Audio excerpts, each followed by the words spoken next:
Welcome to the 100 Master Coaches series featuring master coaches from around the world. Let's journey together on this 100 Master Coaches series with your host, Coach Mel, MCC.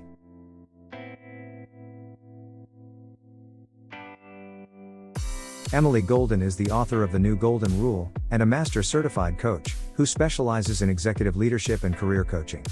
She has a deep understanding of the human mind, spirit, and potential. Emily works with high-achieving individuals who appear to have it all on paper, but in reality, struggle with perfectionism and having to look and be a certain way. The narrative in their head is holding them back, and they have an opportunity to change and actually have it all. Now on to the show. Hello, and welcome to the 100 Master Coaches show. This is Coach Mal, and today my guest is from New Jersey, USA. Please give a warm welcome to Emily Golden. Welcome to the show, Emily. Thank you so much for having me, Mal. It's a pleasure to be with you today. Pleasure's all mine. Before we jump in, I just want to ask, tell the viewers just a little bit about Emily. I know we're going to talk about you quite a bit, about your coaching journey, but maybe we'll just start with a bit of like a little icebreaker, like who is Emily? Yeah. So first and foremost, I am a mom, and I'm a mom to two human kiddos and two dogs. And I bring the dogs in because I am a huge dog lover, and anyone that knows me knows that DJ and Dakota come with the package. So I'm a mom. I've got a 17-year-old, and my boy will be 14 next week. Wow. And those kiddos are so important to me. And beyond that, I'm a recovering perfectionist. I am also a former corporate HR professional. I'm a master certified coach, and I say that with a tremendous amount of pride and reverence for the work that Mel, you and I get to do in the world.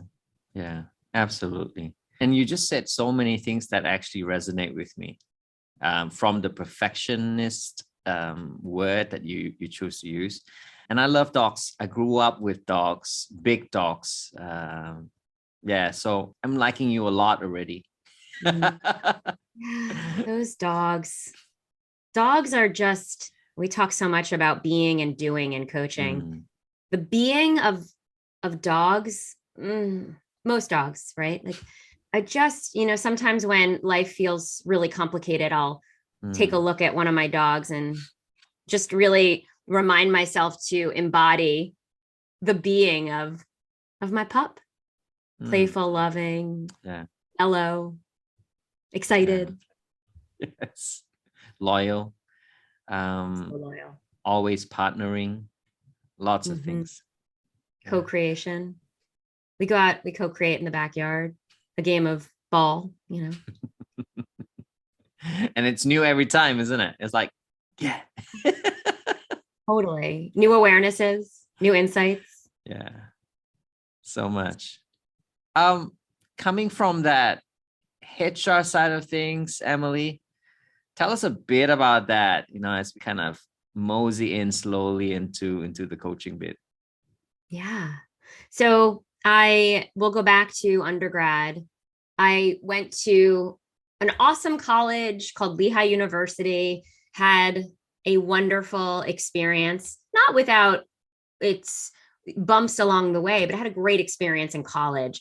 But initially, I was studying accounting, and anyone that knows me knows that is a real head turner. Like I don't occur as someone who gets super excited about numbers. And that's actually the truth.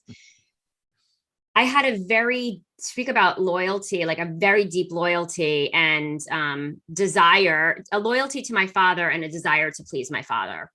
So I'm the second of two girls, and it's just my sister and I. And she went off to college and wanted to study psychology. And my parents were like, that's fine. She's not really that great at math. She's good at math, but not great. Emily's got more potential to be the accountant in the family. And as you can probably guess, my father studied accounting undergrad.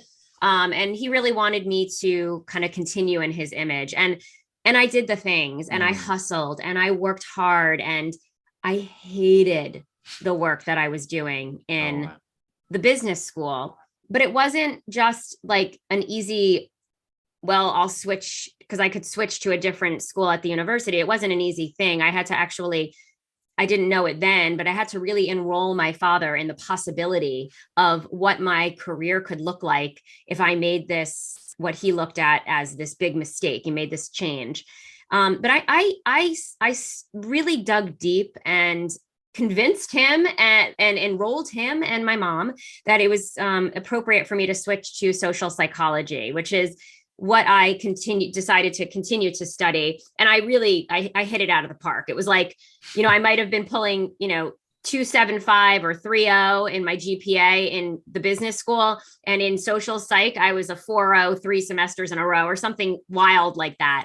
So it really fit me like a glove. And I was able to take the business school experience and the business experience and get my first job in sales out of college. So I did sales for 5 months.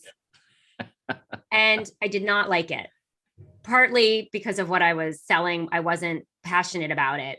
And it didn't take me long to figure out that the other thing I had considered, which was human resources, was probably the direction I should explore next or could explore next. And that's what I did. So in 1999, we were in the midst of the Y2K, prepping for 2000. And I was hired by a financial services firm as an entry-level HR person. And I took to it like a duck to water and was promoted and promoted and promoted. I moved companies, was promoted again. And by all estimations, Mel, I was well on my way. Look, Dad, I did it. It was like, and, you're making that kind of money and you have the 401k and they have a pension at that company. You've really arrived. It was in 2010. At that time, I had moved to a chemical company and I was specializing in talent. So talent acquisition and some talent management. And it was at that time in 2010 that my daughter at 5 was diagnosed with a neurological condition called Tourette syndrome. And it rocked me like to the core. I still think about the gutting sensation throughout my body when I knew we were going down the path to get that diagnosis. And I couldn't turn a blind eye. That just was not who I was. So I dove into the research, trying to figure out how to best help her. And it was that moment in 2010 when she was diagnosed that I turned to my husband and I said, I don't know what it is I'm meant to do long-term. It's not this. Like, I can't possibly be hustling for my worthiness all day at work, trying to, climb this ladder and come home and have the stress of this newly diagnosed child who, there's no cure for this disorder. We don't even know what exactly is going on. We just know that it manifests in symptoms that were challenging to deal with. So she was having a lot of behavioral issues. She was moving her body in ways that repetitive movements. It was hurting her. Her friends were noticing. So it was really, it was a challenging time. So I knew at that point I needed to figure out what Mama was going to be doing, but couldn't. It's not like I could just take a leave of absence and from work and try to figure me out. Right. I had to get her on the path. We had bills to pay. We had gotten accustomed to a certain lifestyle. And so it took me a number of years, 5 to be exact, to really pinpoint what it was that was going to be soul aligned. And the first coach training class that I went into, I'll never forget. It was August 15th, 2015. It was a Saturday. Class started at 10. I arrived at the hotel raring to go at 9 for the training. Within the first hour, I knew this was my jam. Like, had never felt as at home. And thank you for sharing all that. First and foremost, I can't imagine what you've gone through. And like a lot of moms and pops out there who are working with a special child. I'm sure there's lots that you have gone through to be able to help them, I'm sure, and still be able to do what you do. So congratulations. I'd like to just take that step and kind of look at it at a point. You were successful, right? 10 years, as you were saying, right? You were riding the wave. You were going somewhere in life. Imagine if that diagnosis did not come back that way. I'm curious, I guess. Would you have made that shift into coaching? I believe that I would have. Okay. And it would have taken me a lot longer and probably a heck of a lot more suffering. I just knew, I had this felt sense that I was mismatched with my career. Wow. But it was hard for me to understand it because I was doing so well, right? It was like, how could I possibly be mismatched if I'm performing? And I keep getting the positive recognition. And as a recovering perfectionist who loves to try to control the experience others are having of me, that felt really good, right? So look, Maddie's diagnosis, and what I didn't mention is Max also has it, my second, and their diagnosis sped up what I believe would have come eventually. But we had started talking at the top of our conversation before we hit record, and I had said 2015 I started, and I got my MCC in 2020. Wow, that's quick, right? You see, once I found this thing, I was like, live, breathe, eat, sleep, right? Like it became not to the exclusion of being there for my kids. I will say, like my kids will tell you that my own journey has really transformed our family and the way that we communicate and love on each other. But I just I was so excited to have found something that lit me up, because truly I was like a snuffed out candle. It was like the fire was dying when I was in the corporate world, and nothing to do with the people. They were amazing. And the companies, they were great. It just wasn't soul aligned. I'm just thinking, Emily, there must be a lot more people like you out there, right? Successful, performing, doing what they think is the best thing, that they may not know of any other options. I'm sure you and I have heard the same thing, right? You meet an executive and they're like, I actually love what I do and I also hate what I do. But I just don't know any other way. What do you say to that? I first just want to say, for me, finding coaching was the thing. And there may have been many other things too. And perhaps with the mindset shifts that have evolved over the years as I've been coached myself, there was something that could have been as rewarding and amazing inside the corporate world. I will never know because I chose this path. But what I'll say is, no matter what we do, there are going to be challenging aspects, right? I run a business comes with its challenges.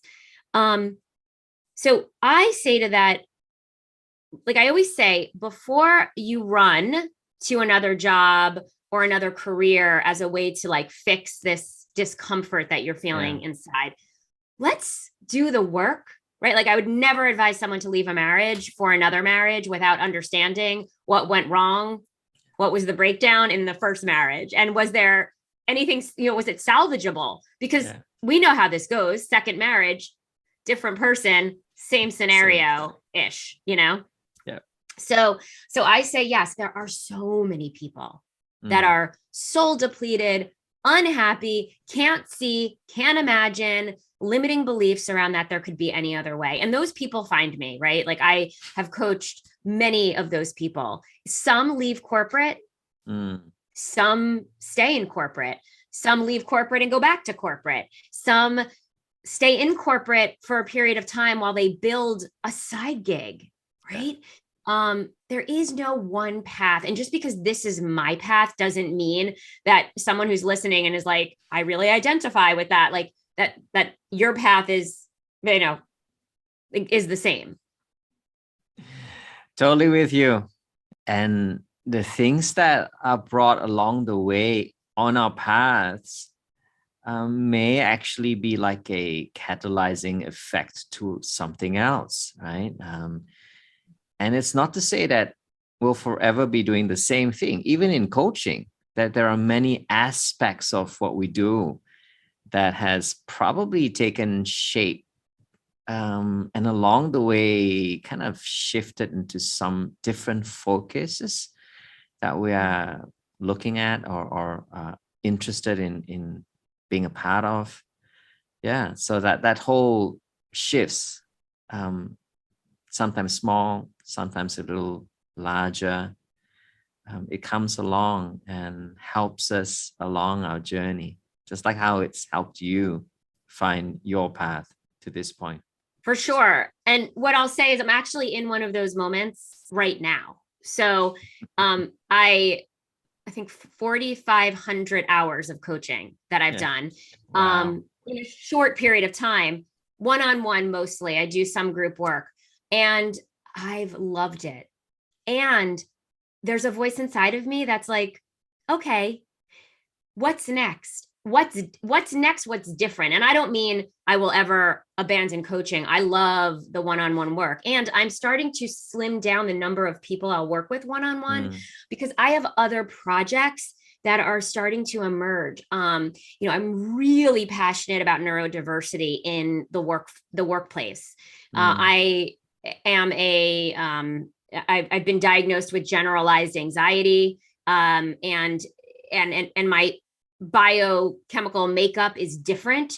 And it's actually in many ways been a superpower for me. And as you know, all superpowers have their dark side. I never talked about it or rarely talked about it in my corporate days.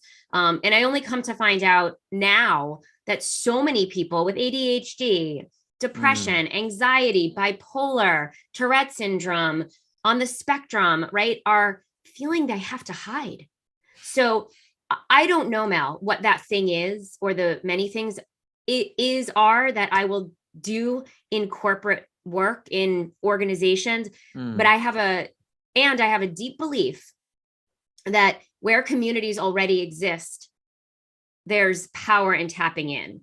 So does that look like some group coaching inside organizations? Probably. Some team coaching? Probably. Doing more around facilitating leadership offsites. Missing that human connection after the past couple of years, really feeling called. So amazing. So amazing. I guess this is when I'm gonna ask you, how the heck did you go so fast, right? 4,500, as you were saying, hours, 5 years to become MCC. I've worked with quite a lot of coaches along this journey. I've been a coach trainer for about 12 years now. I've never seen someone like you.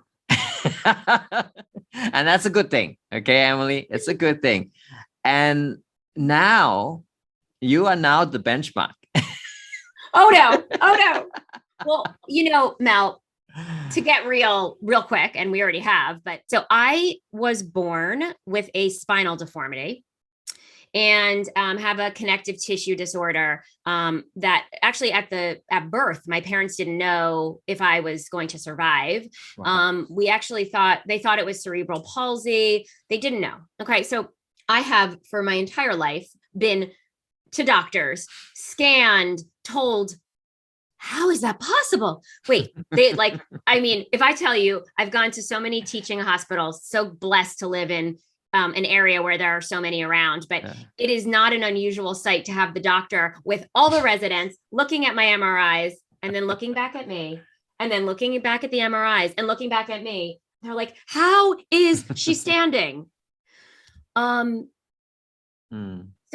part of this is just my spirit.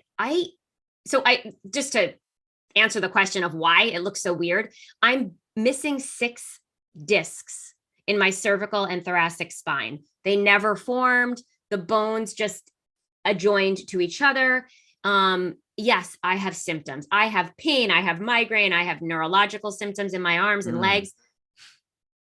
I actually heard you're standing, you're defying the odds. And I was like, that's what I'll be doing for my life. I love it. It's like, and not because of the reaction, but because I know that it's only impossible if I tell myself it's impossible. I'll also say my coach training program was top notch and bumped me up against my stuff so quickly that I was in like breakdown probably after weekend 1. And I don't mean having an emotional breakdown. I mean, I was in breakdown, which was access to breakthrough.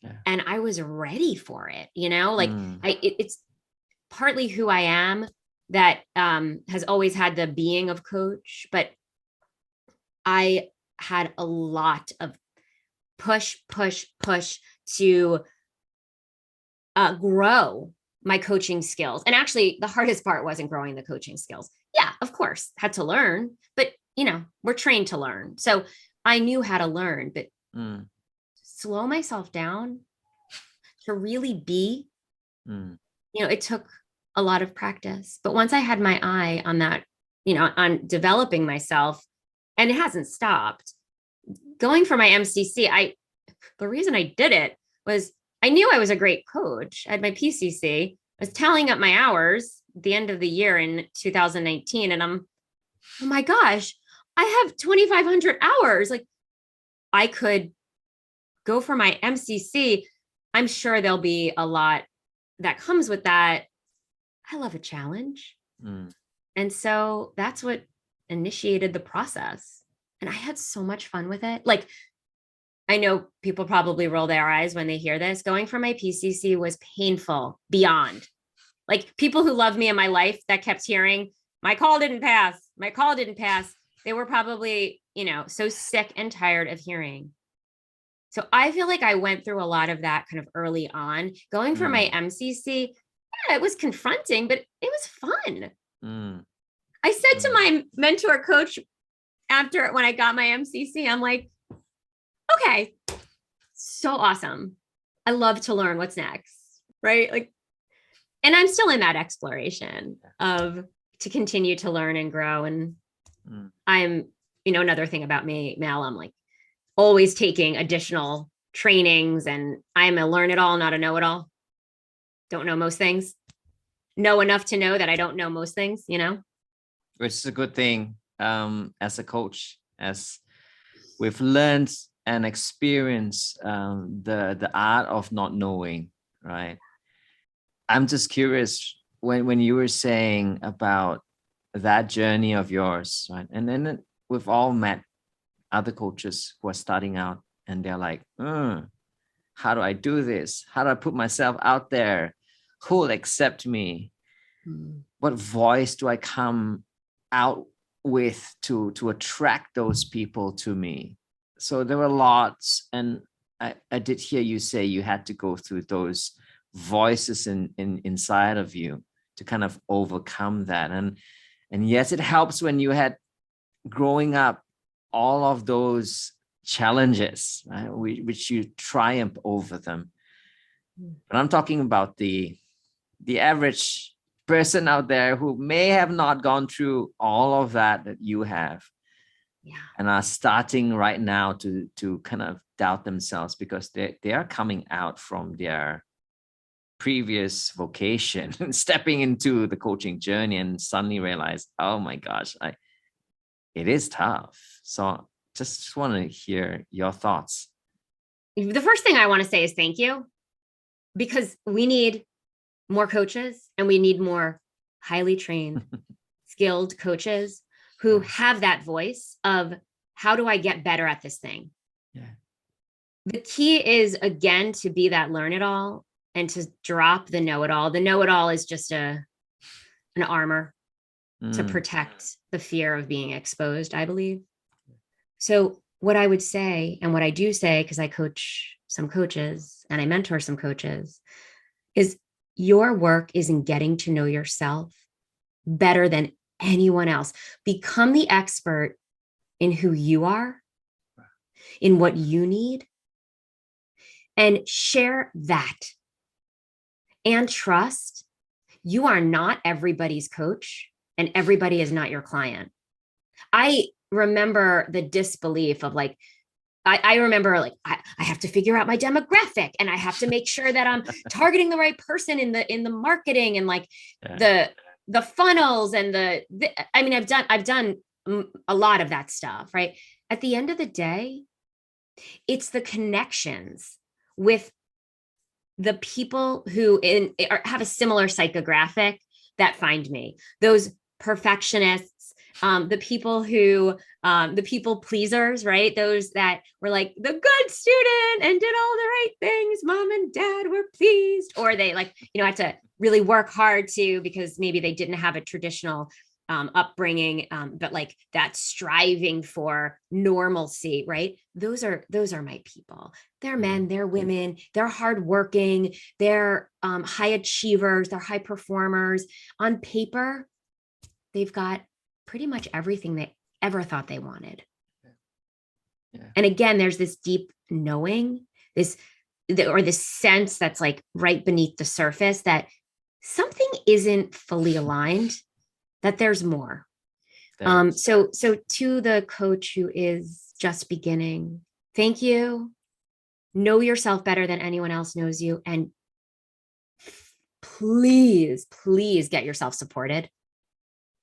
I don't know where this notion, I mean, we could trace it back, I'm sure, of like, I got to do it alone, especially for women comes, right? No. Have pride in a support structure and many support structures that make you more you. And I always use myself as an example. I've got 2 coaches. I've got a therapist that I turn to. My husband and I are now in a coaching program to get more out of our partnership after 20 years, right? Like, no shame, actually a tremendous amount of pride in being supported. Beautiful points there, Emily. Kind of resonates within me that I agree, and I'm doing the same.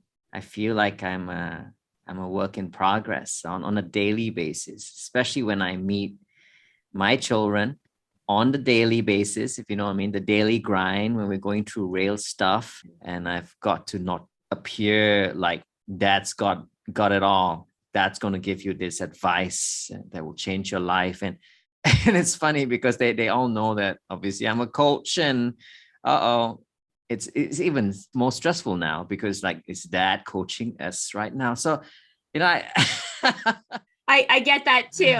I know whenever I get that, are you coaching me? I'll always pause and just like, hold on, I just got to check in. Like, let me check in with myself. Am I? Like, it's not my intention. Yeah. Oops. Yeah. I did it again. Oops, I did it again. That's right. And you know what? When you said thank you, it's also a big thank you to our parents, right? Because what you were saying, your parents created this storm for you to step in. Because without these storms in our life, whether it may be that expectations that were beyond us, whatever it is, that rule structure that we have at homes, different homes all across the world, it's a good time to say thank you to them, isn't it? Because without that, can you imagine if the storms were different, it would have created a different me. So I'm just thinking out loud and saying, when you brought up a point, it's probably time to even thank our parents for that perfect storm that gave birth to those insecurities. Well, Christine Sachs, who is a friend of mine and someone I also trained with at different points, was on your show, and she talked about this Instagram meme, and she's like, this is so cheesy that I'm quoting it, but in order to fully love yourself, you have to love the storms that got you here, right? Absolutely. Or forget the exact language, but wow, that really resonated because, I actually, and I had a pretty quote unquote normal upbringing in terms of my parents. They were married, very loved each other very deeply, still do. But I was playing victim to my past, and how it went in my childhood for far too long. And when I showed up to coaching, was like, this is not something I am willing to perpetuate for my children. And I say thank you often to my parents. And it's just a great reminder here today to thank them again. And I hope when my daughter is listening to this many years down the road, she knows to thank my husband and I for all the ways that we messed up and all the times that she saw me cry because I showed her my humanity, and all the times I tried to give her advice that fell on deaf ears, like, yeah, we're just humans trying to do the best we can. Yeah. And, I really appreciate that reflection to thank not just my parents, but my grandparents and their parents. Yeah, absolutely. So much to thank. I would like to bring up this point right now about your book, right? The New Golden Rule. So hold it up there for a moment. Yeah. Let us all see that. This is there you go. There you go. My beautiful that's book, beautiful, baby. Yeah. So I have it in between my kiddos because it really was a project of it was about an 18-month pregnancy to deliver this thing. And it's not something that I ever imagined or thought I would be capable of, would matter, anything like that. And so the book is The New Golden Rule. I am extremely blessed to have married a man with the last name Golden. It has now become mine, and I love it. Perfect. It is perfect. Yeah, it is. So the New Golden Rule is all about, so the old Golden Rule, do unto others as you would have them do unto you, right? Yeah. Treat others the way you want to be treated. And I have flipped that on its head. And not that there's anything wrong with the Golden Rule, but the New Golden Rule is to treat yourself the way you want to be treated.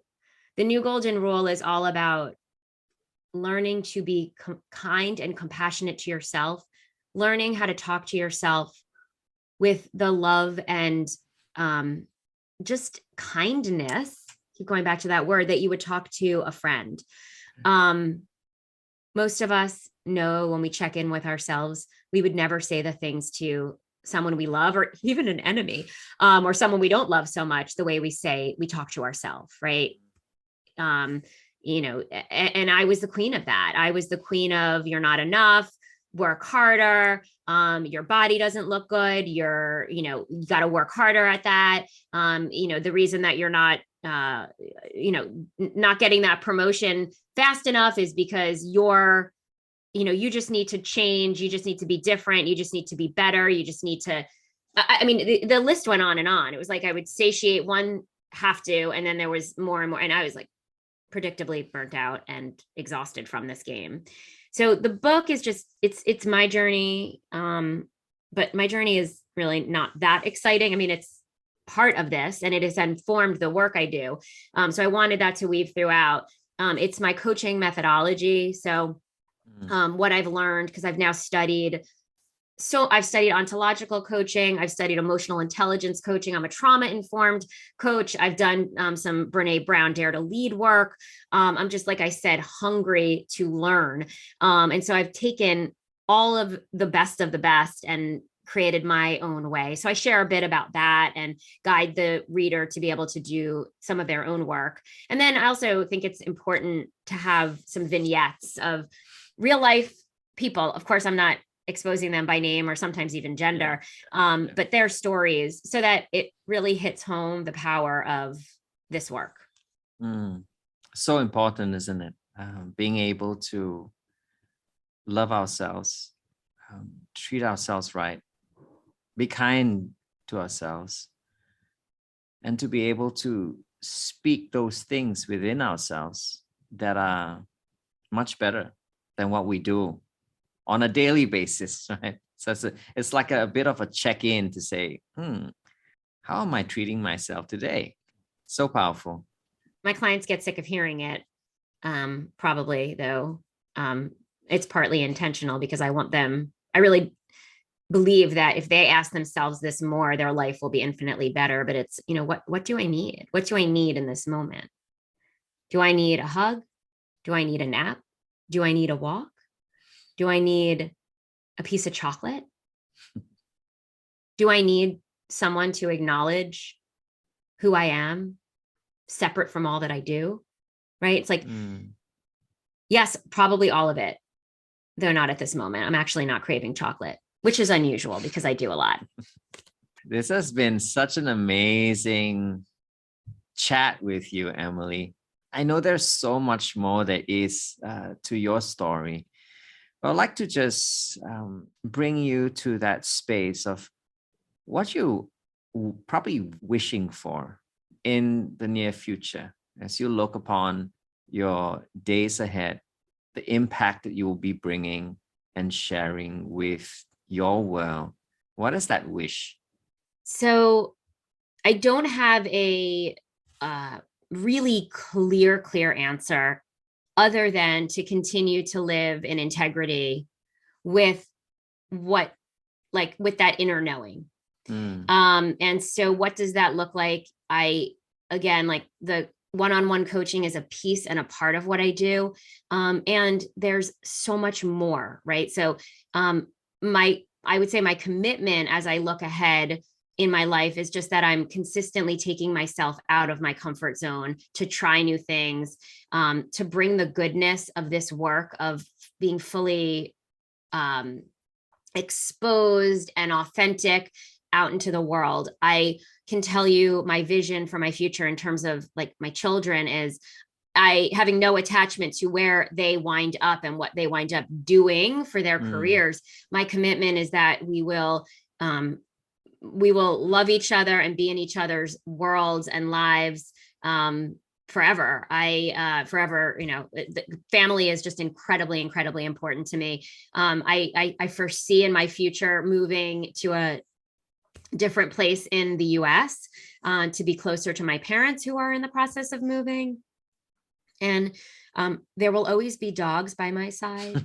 And as a lover of love, there will always be love. And I'll be giving it freely. And I'll say one other thing.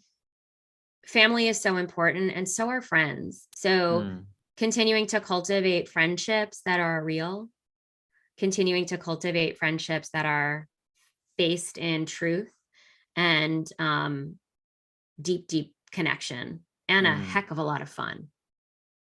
Amen. And if there was one wish for coaching, what would that be? My wish for coaching is that there are more coaches out there, but just not quantity, that the quality of coaching continues to up level, that there's some rigor and consistency around how this thing we call coaching is done. Nothing bothers me more than someone calling themselves a coach and saying, oh, I'm a coach, right? I've always been that person that my friends have turned to, and not knowing and understanding what this thing really is. So highly trained, highly supported coaches, more of it, and that will have an impact, the greatest impact. As we come to a close on this interview, any last thoughts that you'd like to share? Thank you for what you're doing. Thank you for the consistency with which you're creating this podcast. Again, the more we can be having conversations at this level, holistically, and deeply, and talking about transformation, it's just, there's ripple effects. So thank you for that. Thank you for also remaining so grounded in your own humanity, that you would be the father who doesn't have all the answers. It's really a role model. Oh, thank you so You much. are a role model. And with that, I say a big thank you. We've been saying a lot of thank yous today to a lot of people, but right now, a big thank you to you, Emily, for being on the show, but more importantly, for doing and being the person you were called to be. Thanks, Mel. This has been the 100 Master Coaches show today with Emily and myself, Mel. Till next time, take care, stay safe. God bless. Bye for now.